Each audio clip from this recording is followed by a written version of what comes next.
ഏതു അമേരിക്കയിൽ നേരിട്ടൊരാക്രമണം ഇറാന്റെ ഭാഗത്തു നിന്നും ഉണ്ടാകില്ല എന്നുള്ള ഒരു പ്രതീക്ഷ ഉണ്ടായിരുന്നു ട്രംപിന്. ഈ യുദ്ധം തുടങ്ങിയപ്പോൾ തൊട്ടങ്ങനെയായിരുന്നു. മാത്രമല്ല, സഖ്യകക്ഷികളായിട്ടുള്ള സ്ഥലങ്ങളിലെ അമേരിക്കയുടെ വ്യോമതാവളങ്ങൾ ആക്രമിക്കപ്പെടുമ്പോഴും ഈ പറയുന്ന ട്രംപിന്റെ ധൈര്യം, എന്റെ രാജ്യത്തേക്ക് ഇറാന്റെ ആയുധങ്ങൾ അല്ലെങ്കിൽ മിസൈലുകൾ വരില്ല എന്നുള്ള ഒരു പ്രതീക്ഷ ഉണ്ടായിരുന്നു. പക്ഷേ കഴിഞ്ഞ ദിവസം അന്താരാഷ്ട്ര മാധ്യമങ്ങളൊക്കെ റിപ്പോർട്ട് ചെയ്യുന്ന വാർത്ത അനുസരിച്ച് ഇനി അങ്ങനെയല്ല കാര്യങ്ങൾ. 15,000 കിലോമീറ്റർ സഞ്ചരിക്കാവുന്ന രീതിയിലുള്ള മിസൈൽ ഇറാന്റെ പക്കലുണ്ട്. അത് ഏത് നിമിഷവും അമേരിക്കയിലേക്ക് നേരിട്ട് പതിക്കാം എന്ന് വരെ എത്തിയിരിക്കുകയാണ്. അത്തരം വാർത്തകൾ അതാണ് സൂചിപ്പിക്കുന്നത്. അപ്പോൾ ആകെപ്പാടെ ട്രംപ് 3G ആയി. കാരണം യുദ്ധത്തിന് പോയി ഇനിയിപ്പോ നേരിട്ടുള്ള ഒരു അടിയും കൂടി വരാൻ പോവുകയാണ്, അല്ലെ? നമുക്ക് അങ്ങനെ പറയാവുന്ന തരത്തിലേക്കുള്ള ഒരു വാർത്ത ഇന്നലെയാണ്. ഇപ്പൊ ടൈംസ് ഓഫ് ഇന്ത്യയാണ് ഇന്ത്യൻ മാധ്യമങ്ങളിൽ അത് ആദ്യം കൊടുത്തത്. ചില അന്താരാഷ്ട്ര വാർത്താ ഏജൻസികളിൽ ഉൾപ്പെടെ ഒരു വാർത്ത വന്നിട്ടുണ്ട്. അതായത് ഇറാനിലെ ഒരു ഇസ്ലാമിക പണ്ഡിതൻ, ഒരു പുരോഹിതൻ, അദ്ദേഹം നടത്തിയ ഒരു പ്രസ്താവനയാണ് ഇതിന് ആധാരം. അതായത് അമേരിക്ക ഒരു വശത്ത് യുദ്ധം അവസാനിപ്പിക്കാൻ പോവുകയാണ് എന്ന മട്ടിൽ ചർച്ചകളിലേക്ക് വരികയാണ്. എങ്ങനെയെങ്കിലും ഇറാനുമായി ഒരു ചർച്ച നടത്തണം, ഒരു കരാർ ഉണ്ടാക്കണം, വീണ്ടും ഒരു വെടിനിർത്തൽ കരാറിലേക്ക് പോകണം എന്നതാണ് അമേരിക്കയുടെ താല്പര്യം.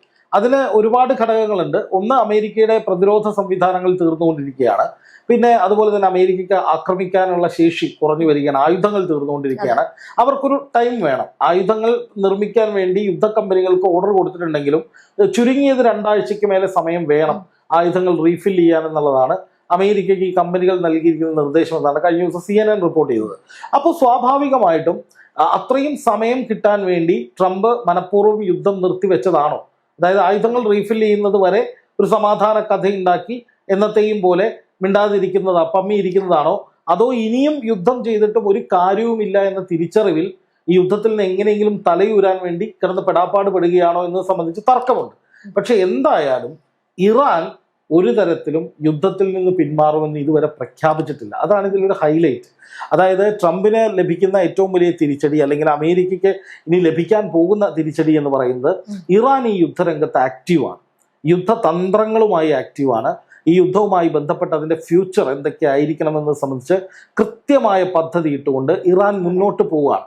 അപ്പോൾ അവിടെ വരുന്നൊരു കോൺഫ്ലിക്റ്റ് എന്ന് പറയുന്നത്, അമേരിക്ക യുദ്ധം നിർത്താൻ വേണ്ടിയുള്ള ചരടുവലികൾ നടത്തുന്നു, ഇറാൻ ആണെങ്കിൽ അവരുടെ പ്രതികാരം തീർക്കാൻ വേണ്ടിയിട്ടുള്ള ചരടുവലികൾ, തന്ത്രങ്ങളുമായിട്ട് മുന്നോട്ട് പോകുന്നു. അത് അമേരിക്ക ഇങ്ങോട്ടാണെങ്കിൽ ഇറാൻ നേരെ അത് വേറൊരു ദിശയിലാണ്. പക്ഷെ അത് ലക്ഷ്യമിടുന്നത് അമേരിക്കയെ തന്നെയാണ്. അമേരിക്ക പിൻവലിയുന്നു, അതിനനുസരിച്ച് ഇറാൻ മുന്നേക്ക് കയറി വരികയാണ്. അപ്പൊ ഇതിൻ്റെ ഒരു വലിയ പ്രശ്നം എന്ന് പറയുന്നത്, അമേരിക്കയെ സംബന്ധിച്ച് അമേരിക്കയ്ക്ക് ഇപ്പോൾ തന്നെ വലിയ പ്രതിസന്ധികളുണ്ട്. അതിലൊന്ന് സാമ്പത്തിക പ്രതിസന്ധിയാണ്. 2, ഈ പ്രതിരോധ സംവിധാനങ്ങളുടെ പാളിച്ച, അഭാവം, അതൊരു വലിയ പ്രതിസന്ധിയാണ്. അതുപോലെ നയതന്ത്രപരമായിട്ട് അമേരിക്കയ്ക്ക് വലിയ തിരിച്ചടി ഉണ്ടായത് ഗൾഫ് മേഖലയിലാണ്. സൗദിയെ യുദ്ധത്തിനിറക്കി, ഇറാഖിലെ മിലീഷ്യകളെ ആക്രമിച്ചു, തൊട്ടു പിന്നാലെ ഹൂത്തികളെ രംഗത്തിറക്കി, ഇറാൻ തിരിച്ചടിച്ചു. അപ്പോൾ സ്വാഭാവികമായിട്ടും ഗൾഫ് രാജ്യങ്ങൾക്കിടയിൽ അമേരിക്ക തങ്ങൾക്ക് എന്ത് സുരക്ഷയാണ് നൽകുന്നത് എന്നുള്ളൊരു ചോദ്യം പ്രകടമായിട്ടുണ്ട്. കാരണം സൗദിയെ ഹൂത്തികൾ അടിക്കുന്ന സമയത്ത് അവിടെ രക്ഷിക്കാനായിട്ട് അമേരിക്ക വന്നിട്ടില്ല. അമേരിക്കയുടെ ഏതെങ്കിലും തരത്തിലുള്ള സായുധ ഇടപെടൽ ഹൂത്തികൾക്ക് നേരെ ഉണ്ടായിട്ടില്ല. അതുപോലെ തന്നെ നോക്കുക, കുവൈറ്റിലും ഖത്തറിലും അല്ലെങ്കിൽ മറ്റ് ഗൾഫ് രാജ്യങ്ങളിലും ഒക്കെ, ബഹ്റൈൻ അടക്കമുള്ള രാജ്യങ്ങളിൽ അമേരിക്കയെ ലക്ഷ്യമിട്ടുകൊണ്ട് ഇറാൻ നിരന്തരമായ ആക്രമണങ്ങൾ നടത്തി. അത് ഗൾഫ് മേഖലയിലേക്ക്, അമേരിക്കയുടെ സൈനിക കേന്ദ്രങ്ങളിലേക്ക് മാത്രമാണ് എന്ന് ഇറാൻ പറയുമ്പോഴും അതുകൊണ്ട് വലിയ നാശനഷ്ടങ്ങൾ ഉണ്ടായിട്ടുണ്ട് ഗൾഫ് രാജ്യങ്ങൾക്ക്. അപ്പൊ സ്വാഭാവികമായിട്ടും അവിടെയും ഒരു രക്ഷകന്റെ റോളിലേക്ക് അമേരിക്ക വന്നിട്ടില്ല. അപ്പൊ അമേരിക്കയുടെ വ്യോമ പ്രതിരോധ സംവിധാനങ്ങൾ ഈ ഗൾഫ് രാജ്യങ്ങൾ കാശ് കൊടുത്ത് വാങ്ങിച്ചാണ്, ഫ്രീ ആയിട്ട് വാങ്ങിച്ചതല്ല. അപ്പൊ അതുകൊണ്ട് തന്നെ അതുപയോഗിച്ച് ഈ പറയുന്ന മിസൈലുകളെ തടുത്തു എന്നതുകൊണ്ട് അമേരിക്കയാണ് ഞങ്ങളെ രക്ഷിച്ചത് എന്ന് ഈ ഗൾഫ് രാജ്യങ്ങൾ ഒരിക്കലും പറയില്ല. പിന്നെ നോക്കുക, ഗൾഫ് രാജ്യങ്ങളുടെ എണ്ണ കെട്ടിക്കിടക്കുകയാണ്. അത് ഹോർമൂസ് വഴി കൊണ്ടുപോകാൻ പറ്റുന്നില്ല. സൗദിയെ സംബന്ധിച്ച് ബാബൽ മന്ദബ് കടലിലേക്ക്, സൂയസ് കനാൽ വഴിയും പോകാൻ കഴിയുന്നില്ല. അപ്പോൾ ഗൾഫ് രാജ്യങ്ങൾക്ക് ട്രംപുമായുള്ള ബാന്ധവം വലിയ തിരിച്ചടികളാണ് സൃഷ്ടിച്ചുകൊണ്ടിരിക്കുന്നത്. അത് അവർ റിയലൈസ് ചെയ്യാണ്. ഒന്നുകിൽ ട്രംപ് ഗൾഫ് രാജ്യങ്ങളെ സഹായിക്കണം, അല്ലെങ്കിൽ ഗൾഫ് രാജ്യങ്ങൾക്ക് ഒരു പരിചയം എന്ന വിധത്തിൽ ട്രംപ് അല്ലെങ്കിൽ അമേരിക്ക ഇറാനെ മുട്ടുകുത്തിക്കണം. ഇത് രണ്ടും നടക്കുന്നില്ല. അപ്പൊ നാശനഷ്ടങ്ങൾ മുഴുവൻ ഗൾഫിനാണ്. അപ്പൊ സ്വാഭാവികമായിട്ട് ഇവരും ചിന്തിക്കും, എന്തിനു വേണ്ടിയിട്ടാണ് നമ്മൾ ഈ അമേരിക്കയ്ക്ക് വേണ്ടി തല്ലു മുഴുവൻ കൊള്ളുന്നത്? ഇറാൻ ആണെങ്കിൽ എപ്പോഴും ഈ മുറിവിൽ ഉപ്പിടുന്നത് പോലെ ഓരോ അടി കഴിയുമ്പോഴും പറയും, നിങ്ങൾ അമേരിക്കയുടെ കൂട്ടുകാരായതുകൊണ്ടാണ് ഞങ്ങൾ ആക്രമിക്കുന്നത്, അമേരിക്കയുമായിട്ട് ബന്ധമില്ലെങ്കിൽ നമ്മൾ സൗഹൃദ രാജ്യങ്ങളാണ്, നമ്മൾ ഇസ്ലാമിക രാജ്യങ്ങളാണ്, അവിടെ മതവും ഇറാൻ മുന്നോട്ട് വെക്കുന്നുണ്ട്, മതപരമായിട്ടും ഒന്നിച്ചു നിൽക്കേണ്ട രാജ്യങ്ങളാണ് നമ്മൾ. വിഭാഗം രണ്ടാണെങ്കിലും സുന്നി ഷിയ വിഭാഗങ്ങളാണെങ്കിലും മതം എന്ന നിലയിൽ നമ്മൾ ഒന്നിച്ചു നിൽക്കേണ്ടവരാണ്. അപ്പൊ ഇത് നിരന്തരമായി ഇറാൻ ഒരു യുദ്ധതന്ത്രമായിട്ട് ഇങ്ങനെ അടിച്ചുകൊണ്ടിരിക്കുകയാണ്. അമേരിക്ക ആണെങ്കിൽ അല്ലെങ്കിൽ ട്രംപ് ആണെങ്കിൽ ഈ ഗൾഫ് രാജ്യങ്ങൾക്ക് ഒരു തരത്തിലുള്ള സപ്പോർട്ട് കൊടുക്കാൻ കഴിയാതെ ആ വിഷയം ആളിക്കത്തിക്കുന്നുണ്ട് ട്രംപ്. പക്ഷെ അതിന് പരിഹരിക്കാൻ ട്രംപിന് കഴിയുന്നില്ല. അപ്പൊ അവിടെ നയതന്ത്രപരമായിട്ടൊരു വലിയ ഭിന്നിപ്പ് വന്നു. അമേരിക്കയെ വിശ്വസിക്കാത്ത നിലയിലേക്ക് ഗൾഫ് രാജ്യങ്ങൾ വന്നു. അല്ലെങ്കിൽ അമേരിക്കയെ പിന്തുണച്ചത് കൊണ്ടാണ് ഇമാതിരി അടി മേടിച്ചു കൂട്ടുന്നത് എന്ന് ഗൾഫ് രാജ്യങ്ങൾ ഏറെക്കുറെ തിരിച്ചറിയുന്ന ഘട്ടം വന്നു. അപ്പൊ സ്വാഭാവികമായിട്ടും ഇനിയും ഇത് തുടർന്നുകൊണ്ട് പോകേണ്ട ആവശ്യകത എന്താണ് എന്നുള്ള ചോദ്യം ഗൾഫ് രാജ്യങ്ങൾ ചോദിച്ചാൽ അതിൽ നമുക്ക് തെറ്റു പറയാൻ പറ്റില്ല. അപ്പൊ അങ്ങനെ ഒരു സന്നിഗ്ധ ഘട്ടത്തിലാണ് അവിടെ ആ ഘട്ടം നിൽക്കുന്നത്. അപ്പോ ഗൾഫ് രാജ്യങ്ങളെതിരായി ഹോർമൂസ് പിടിച്ചെടുക്കാൻ കഴിയുന്നില്ല, ആയുധങ്ങൾ ഇല്ലാത്തതുകൊണ്ട് യുദ്ധം നിർത്തിവെക്കേണ്ടി വരുന്നു. ഇനി ഏതെങ്കിലും തരത്തിലൊരു കരാറിലേക്ക് പോവുകയാണെങ്കിൽ തന്നെ അത് ഇറാൻ പറയുന്നത് മുഴുവൻ അംഗീകരിച്ചുകൊണ്ടുള്ള പണ്ട് എഴുതിയ പോലത്തെയുള്ള കരാറായിരിക്കും. അങ്ങനെ വന്നാൽ ഇസ്രായേലുമായിട്ടുള്ള ബന്ധവും താറുമാറാകും. അപ്പോൾ അങ്ങനെ ഒരുപാട് പ്രതിസന്ധികളിൽ ട്രംപ് നിൽക്കുമ്പോഴാണ് ഇപ്പോൾ ഇറാനിൽ നിന്നുള്ള ഒരു പണ്ഡിതൻ അല്ലെങ്കിൽ അവരുടെ ഒരു നേതാവ് എന്ന് പറയുന്ന ആത്മീയ നേതാവ് എന്ന് പറയുന്ന ആള് അദ്ദേഹം പറയുകയാണ്, ഇങ്ങനെ ഞങ്ങൾ 15,000 കിലോമീറ്റർ ദൂരത്തിൽ പോകാവുന്ന മിസൈലുകൾ ഉണ്ടാക്കിക്കൊണ്ടിരിക്കുകയാണ്, അതിന്റെ പരീക്ഷണ ഘട്ടത്തിലാണ്. മാത്രമല്ല അദ്ദേഹം പറയുന്ന ഒരു കാര്യമുണ്ട്, ഈ സഖ്യകക്ഷികളായിട്ടുള്ള 2 പേരായിരുന്നല്ലോ ഇറാനിലെ ഒരു കാര്യവുമില്ലാതെ ആക്രമണം നടത്തിയത്. അപ്പൊ അദ്ദേഹം പറയുന്ന ഒരു കാര്യം, ഈ ഇസ്രയേലിലേക്ക് ഞങ്ങൾ ആക്രമണം നടത്തും എന്നുള്ളത് തന്നെയാണ്. ഈ ഓരോ സമയത്തും ഇറാൻ ഒരു കാര്യം പറയുമ്പോൾ നമ്മൾ ശ്രദ്ധിക്കേണ്ടത്, ഇറാൻ പറയുന്നത് അതേ കണക്ക് തന്നെ പ്രവർത്തിക്കുന്നുണ്ട്. അപ്പൊ ഇനി ഇസ്രയേലിലേക്ക് ഞങ്ങൾ നേരിട്ട് ആക്രമണം നടത്തും, ഇനി ഇസ്രയേൽ ഞങ്ങളുടെ ഒരു ലക്ഷ്യമാണ് എന്ന് പറയുമ്പോൾ ഈ അമേരിക്ക പകുതി വെച്ചിട്ട് ഇട്ടിട്ട് പോയാലൊന്നും രക്ഷപ്പെടാമെന്ന് നെതന്യാഹു കരുതണ്ട. കാരണം ചതിക്കപ്പെട്ടു, ആ ചതി കൊണ്ട് അമേരിക്കയിൽ നിന്ന് മാറി ഇപ്പം നിൽക്കുവാണ്. ഇറാന്റെ തിരിച്ചടിയും ഭയന്നാ നിൽക്കുന്നത്. പക്ഷെ ഇനി അങ്ങനെയൊക്കെ ഒളിച്ചോടിയാലും എവിടം വരെ ഓടാമോ അവിടം വരെ ഇറാൻ പോയി അടിക്കും എന്നുള്ളത് തന്നെയാണ്. തീർച്ചയായിട്ടും ഇപ്പൊ ഇറാന്റെ പ്രതികാരം അവർ തുടങ്ങിയെന്ന് അവർ നേരത്തെ പറഞ്ഞതാണ്. ട്രംപ് ഹിറ്റ് ലിസ്റ്റിലുണ്ട് എന്ന് ഇസ്രായേലിന്റെ ഇന്റലിജൻസ് ആണ് കണ്ടെത്തിയത്. അതുപോലെ നെതന്യാഹു ലിസ്റ്റിലുണ്ട്, 10-13 ഉന്നതരുണ്ട്. അപ്പോൾ എന്തായാലും ഞങ്ങൾ പ്രതികാരം തീർക്കുമെന്ന് മുജ്തബ ഖംനേയി പറഞ്ഞിട്ടുണ്ട്. അത് ആയത്തുള്ള അലി ഖംനയുടെ സംസ്കാര ചടങ്ങ് കഴിഞ്ഞ ആ മൊമെന്റിലാണ് മുജ്തബ ഖംനേയി പ്രഖ്യാപിക്കുന്നത്, ഈ രാജ്യം തകർന്നാലും വേണ്ടില്ല, ഞങ്ങളൊക്കെ മരിച്ചു വീണാലും വേണ്ടില്ല, ഞങ്ങൾ പ്രതികാരം തീർത്തിരിക്കുക. വെറുതെ പറഞ്ഞതല്ല, അതൊരു തീവ്രമായ ഭാഷണമായിരുന്നു. അതിനുശേഷം ശ്രദ്ധിച്ചിട്ടുണ്ടോ, ഇറാൻ ഒരൊറ്റ വെടിനിർത്തൽ ചർച്ചകളിലും പങ്കാളികളായിട്ടില്ല, ഒരു തരത്തിലുള്ള മധ്യസ്ഥ ചർച്ചകൾക്കും ചെവി കൊടുത്തിട്ടില്ല. ഇറാന്റെ ഭാഗത്ത് നിന്ന് പിന്നീട് ആക്രമണങ്ങൾ തന്നെയാണ് ഉണ്ടായത്. ഇപ്പോൾ അബുദാബിയിലെ ഏറ്റവും വലിയ അവിടുത്തെ ഓയിൽ കമ്പനിയുടെ കപ്പലുകൾ നിരന്തരമായി ആക്രമിച്ചുകൊണ്ടിരിക്കുകയാണ് ഹോർമൂസിൽ ഇറാൻ. ഇതൊക്കെ ഇറാൻ നൽകുന്ന സന്ദേശമാണ്. അതായത് നിങ്ങൾ ഞങ്ങളെ ആക്രമിക്കാൻ അമേരിക്കയ്ക്ക് സഹായം ചെയ്ത ആളുകളാണ്, അതുകൊണ്ട് തന്നെ നിങ്ങളുടെ അസറ്റുകൾ ഇതിലെ പോകണമെങ്കിൽ ഞങ്ങളുടെ പെർമിഷൻ കിട്ടിയേ തീരൂ, ഇല്ലാന്നുണ്ടെങ്കിൽ നിങ്ങൾ പോകണ്ട എന്ന് പറഞ്ഞിട്ടാണ് ഈ ആക്രമണങ്ങൾ മുഴുവൻ നടത്തുന്നത്. അപ്പൊ അതുകൊണ്ട് തന്നെ ഈ അറ്റാക്കുകൾ ഓരോന്നും ഇറാൻ മുന്നോട്ട് വെക്കുന്നത് അവരുടെ നിലപാട് തന്നെയാണെന്ന കാര്യത്തിൽ തർക്കമില്ല. അതിന്റെ ഭാഗമായിട്ടാണ് ഇപ്പോൾ ഈ 15,000 കിലോമീറ്റർ, ഇന്നിപ്പോ ഒരു പ്രേക്ഷകൻ എന്നെ വിളിച്ചു ചോദിച്ചു, ഈ 15,000 കിലോമീറ്റർ പോകുന്ന ഇറാന്റെ മിസൈലിന്റെ ഒരു ചിത്രം നിങ്ങൾക്ക് കാണിച്ചുകൂടെ എന്ന് ചോദിച്ചു. ഞാൻ ആളോട് ചോദിച്ചു, ഇന്ത്യയുടെ ഏതെങ്കിലും മിസൈലിന്റെ രഹസ്യമായ ഒരു മിസൈലിന്റെ അല്ലെങ്കിൽ പാകിസ്ഥാനെ തകർക്കാൻ വേണ്ടി ഇന്ത്യ തയ്യാറാക്കി വെച്ചിരിക്കുന്ന ഒരു മിസൈലിന്റെ ചിത്രം ഇന്ത്യൻ ആർമി എടുത്ത് ഇൻസ്റ്റയിലോ ഫേസ്ബുക്കിലോ ഇടും നിങ്ങൾക്ക് തോന്നുന്നുണ്ടോ? ഇല്ല. കാരണം ഓരോ രാജ്യത്തിന്റെയും പ്രതിരോധ രഹസ്യം അത് അങ്ങനെ തന്നെയാണ്.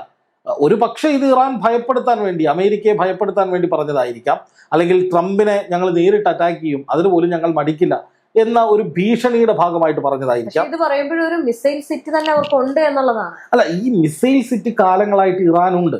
പക്ഷെ ആ മിസൈലുകളുടെ റേഞ്ച് എന്ന് പറയുന്നത് പരമാവധി 5,000 കിലോമീറ്റർ 6,000 കിലോമീറ്റർ വരെയാണ്. ഇപ്പൊ ഇറാനിൽ നിന്ന് അമേരിക്കയിലേക്ക് വിവിധ നഗരങ്ങളിലേക്കുള്ള ദൂരം എന്ന് പറയുന്നത് ഏതാണ്ട് ഒരു 9,500 കിലോമീറ്റർ മുതൽ ഏതാണ്ട് ഒരു 11,500 12,000 കിലോമീറ്റർ വരെയാണ്. വാഷിംഗ്ടണിലേക്ക് അടക്കം പെന്റഗണിലേക്കൊക്കെ അടക്കമുള്ള ദൂരം എന്ന് പറയുന്നത്, ട്രംപിന്റെ വീടൊക്കെ ഇരിക്കുന്ന സ്ഥലമൊക്കെ ഈ ഒരു 11,000-12,000 കിലോമീറ്ററിനുള്ളിൽ വരും. അപ്പൊ അത്രയും ദൂരം പോകുന്ന മിസൈലുകൾ ഇത്രയും കാലം ഇറാന്റെ പക്കൽ ഉണ്ടായിരുന്നില്ല. അതുകൊണ്ട് തന്നെ അമേരിക്കയ്ക്ക് ഉറപ്പാണ് ഒരു കാരണവശാലും ഇങ്ങോട്ടേക്ക് ഒരു ആക്രമണം വരില്ല. ഇപ്പൊ പണ്ട് വേൾഡ് ട്രേഡ് സെന്റർ ഒക്കെ ആക്രമിച്ച പോലെ ഏതെങ്കിലും ഒരു ആക്രമണത്തിന് മുതിർന്നാൽ അതിന് തകർക്കാനുള്ള സംവിധാനങ്ങളൊക്കെ ഇപ്പോൾ അമേരിക്കയ്ക്കുണ്ട്. ഏതെങ്കിലും ഒരു ഭീകര സംഘടനയുടെ ഭാഗമായിട്ട് എന്തെങ്കിലും അറ്റാക്കുകൾ വന്നാൽ അതിനെയൊക്കെ അതിജീവിക്കാൻ അമേരിക്ക അന്നേ പഠിച്ചതാണ്. അപ്പൊ അതുകൊണ്ട് അന്നൊന്നും അത്തരം ആക്രമണങ്ങൾ അമേരിക്ക ഭയക്കുന്നില്ല. ആകെ അമേരിക്കയ്ക്ക് ഭയമുള്ളത് ഇറാന്റെ മിസൈലുകളെയാണ്. കാരണം ഒന്ന്, ഇത് അന്താരാഷ്ട്ര വിപണിയിൽ ലഭ്യമായിട്ടുള്ള മിസൈലുകളല്ല, അതുകൊണ്ട് തന്നെ ഇതിനെക്കുറിച്ച് പഠിക്കാൻ കഴിയില്ല. രണ്ടാമത്തെ കാര്യം, ഇത് ഇറാൻ തദ്ദേശീയമായി ഉണ്ടാക്കുന്നതാണ്. ഏത് തരത്തിലും ആ മിസൈലുകളെ ഉപയോഗിക്കാൻ ഇറാന് കഴിയും. പിന്നെ മൂന്നാമതായിട്ട് ഇറാന് റഷ്യയുടെയും ചൈനയുടെയും സഹായമുണ്ട്. അപ്പൊ അതുകൊണ്ട് തന്നെ എന്തൊക്കെ തരം സാങ്കേതിക വിദ്യകളാണ് ഇതിനകത്ത് ഉള്ളത് എന്നത് സംബന്ധിച്ച് അമേരിക്കയ്ക്ക് ഒരിക്കലും കണ്ടെത്താൻ, ഒരു അറ്റാക്ക് നടന്നതിന് ശേഷം അതിനെ കമ്പോണൻസ് വെച്ചിട്ട് വേണമെങ്കിൽ കണ്ടെത്താമെന്നല്ലാതെ ആ മിസൈൽ ഏത് തരത്തിലായിരിക്കും എന്ന് പ്രവചിക്കാനോ അല്ലെങ്കിൽ ഏതെങ്കിലും തരത്തിലുള്ള ഇന്ന ടൈപ്പ് മിസൈൽ, ഇത് ഇങ്ങനെ പോകുന്ന മിസൈലാണ് എന്നൊന്നും കണ്ടെത്താൻ കഴിയില്ല. ഇപ്പം ഈ ക്ലസ്റ്റർ ബോംബുകൾ എന്ന് പറയുന്ന ബോംബുകൾ ഇറാൻ ഉപയോഗിച്ചിരുന്നു. ഒരു ബോംബ് ചെന്നിച്ചിതറി പല ബോംബുകളായി മാറി. അത് ഇസ്രായേലിനുള്ളിലേക്ക് ഇറാൻ ആക്രമണം നടത്തിയപ്പോൾ ഇസ്രായേലിന് അൺപ്രഡിക്റ്റബിൾ ആയിരുന്നു, വലിയ നാശനഷ്ടങ്ങൾ ഉണ്ടാക്കി. അതുപോലെ തന്നെ പലതരം മിസൈലുകൾ പല ഡയറക്ഷനിൽ ഒരേ സമയം പോയി ഈ പ്രതിരോധ മിസൈലുകളെ കബളിപ്പിക്കുന്ന ടൈപ്പ് മിസൈലുകൾ ഇറാൻ ഇൻട്രൊഡ്യൂസ് ചെയ്തിരുന്നു. അതുപോലെ ശബ്ദത്തെക്കാൾ വേഗത്തിൽ പോകുന്ന മിസൈലുകൾ ഇൻട്രൊഡ്യൂസ് ചെയ്തിരുന്നു. ഹൈപ്പർസോണിക്, സൂപ്പർസോണിക്, ബാലിസ്റ്റിക് ടൈപ്പ് മിസൈലുകൾ, അങ്ങനെ ഒരുപാട് മിസൈലുകളുടെ ശ്രേണി ഇറാനുണ്ട്. അപ്പൊ അതിൽ തന്നെ അമേരിക്കയ്ക്കും ഇസ്രായേലിനും വലിയ കൺഫ്യൂഷൻ ഉണ്ട്. ആക്രമണം നടക്കുമ്പോഴായിരിക്കും ഈ മിസൈൽ ശേഖരം എങ്ങനെയാണ്, ഡ്രോണുകൾ എങ്ങനെയുള്ളതാണ്, ഈ ബോംബുകൾ എങ്ങനെയുള്ളത്, ഇറാന്റെ ശൈലി അതാണ്, ഇറാന്റെ ശക്തി, അത് അവർ യഥാർത്ഥത്തിൽ യുദ്ധത്തിലേക്ക് ഇറങ്ങുമ്പോഴേ കാണാൻ പറ്റും. അതാണ് ഈ യുദ്ധത്തിൽ അമേരിക്കയ്ക്ക് പറ്റിയ പരാജയം. ഇറാൻ അണ്ടർ എസ്റ്റിമേറ്റ് ചെയ്ത് ഇറങ്ങി തിരിച്ചു പണി മേടിച്ചു. അപ്പൊ ഞാൻ പറഞ്ഞു വന്നത്, ഇങ്ങനെ ഒരു മിസൈൽ ഉണ്ടെങ്കിൽ തന്നെ ആ മിസൈലുകൾ എങ്ങനെയുള്ളതാണ്, അതിന്റെ രീതി എന്തായിരിക്കും, ഇപ്പൊ 15,000-ഓളം കിലോമീറ്റർ ദൂരം എത്ര സമയം കൊണ്ട് ഇത് സഞ്ചരിക്കും, അതിന്റെ വേഗത എത്രയാണ്, അത് ഏത് രീതിയിൽ ഏത് ഡയറക്ഷനിൽ പോകുന്നവയാണ്, ഇതിനെ ആന്റി മിസൈലുകൾ കൊണ്ട്, അതായത് മിസൈൽ പ്രതിരോധ സംവിധാനങ്ങൾ കൊണ്ട് തകർക്കാൻ കഴിയുമോ, റഡാറിൽ പെടാത്ത രീതിയിൽ ഏതെങ്കിലും രഹസ്യമായ മാർഗത്തിൽ, അതായത് കണ്ണ് വെട്ടിച്ചു പോകാൻ കഴിയുന്ന ശേഷിയുള്ള മിസൈലുകളാണിത്. അങ്ങനെ ഒരുപാട് ഒരുപാട് ഒരുപാട് ചോദ്യങ്ങൾ അവശേഷിക്കുന്നുണ്ട്. അതിനൊന്നും ഉത്തരം കിട്ടില്ല. കാരണം ഈ മിസൈലുകൾ എങ്ങനെയുള്ളതാണ് എന്നതിനെ കുറിച്ചൊന്നും ഇതുവരെ രൂപം വന്നിട്ടില്ല. ഇപ്പൊ ഇന്ത്യയിൽ ഞാൻ ഇന്നലെ അത് വാർത്ത കാണുന്ന ടൈംസ് ഓഫ് ഇന്ത്യയിലാണ്. അത് ഞാൻ ജേർണലിസ്റ്റ് ചാനൽ, നമ്മുടെ ചാനലിൽ അത് വാർത്തയാക്കുകയും ചെയ്തിരുന്നു. പക്ഷെ അപ്പോഴും ഞാൻ പറഞ്ഞത്, ഇതിങ്ങനെ ഒരു ക്ലെയിമാണ്, ഇറാന്റെ ഒരു അവകാശവാദമാണ്.